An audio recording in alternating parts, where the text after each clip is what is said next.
do ba do ba do ba do ba do ba do ba do ba do.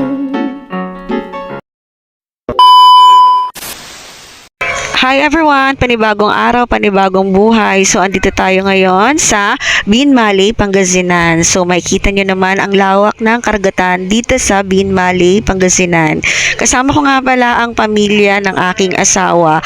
At ayan, makikita nyo ang aking asawa na sobrang saya sa kanyang ginagawa. O, tignan mo naman, napakasaya niya talagang magpatawa sa amin. Pinipilit niya talagang patawanin kami ng patawanin.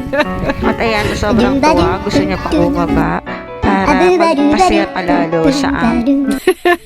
Itong talagang asawa ko ay ito talaga ang kengkoy ng aming pamilya. Trivia lang no mga mamshi. Alam nyo ba ang Binmaley, Pangasinan is located along the western coastland of Pangasinan facing the Lingayen Gulf in between Lingayen and Dagupan City.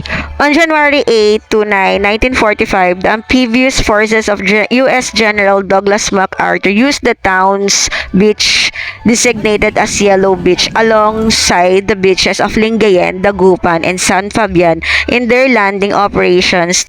O, diba? Tari ng mamshi nyo. Sinearch ko pa yan para sa inyo. Para syempre, meron din tayong matutunan dito sa aking mini vlog na ito. Hindi lang puro gala at pinapakita ko ang itsura rin syempre may ma-share na something knowledgeable para sa inyo. Makikita nyo din dito sa Pangasinan ang isang mini stall ng mga ukay-ukay ng shoes at syempre ng mga shirts at branded shirts and shoes. So ayan, napadpad nga kami dyan at tinignan nga ng aking asawa. Nakakita nga sila ng mga branded at nice na shoes talaga. As in original talagang shoes. Worth 1,500 yung iba 700. Pero worth the price naman kasi original naman yung iba. Dahil wala kaming pera, tinignan lang namin at wala kaming binili.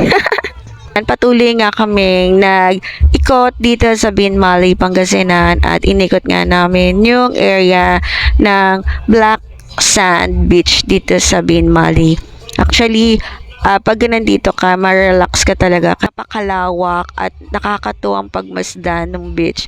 Ang init nga lang, kaya ayan, nandito kami sa sasakyan, hindi kami bumaba. Actually, bumaba kami, syempre, ayan, pauwi na kasi kami. Ayan, so, nagilibot na lang kami ng mga oras na yan. Naligo kami actually. Tapos naligo yung mga anak ko. And then, syempre, pagkatapos, inikot namin yung buong Binmaley, Pangasinan. So, syempre, for the experience and memories ang mamshi nyo, mas masarap kasi kasama ang buong pamilya pag ganitong galaan. At syempre, ang relationship naglalas at nagtatagal. So yun lang. Salamat sa pagsama at pakikinig sa aking mini vlog. Sana sa susunod ulit. Ingat kayo palagi. Bye! Follow me for more.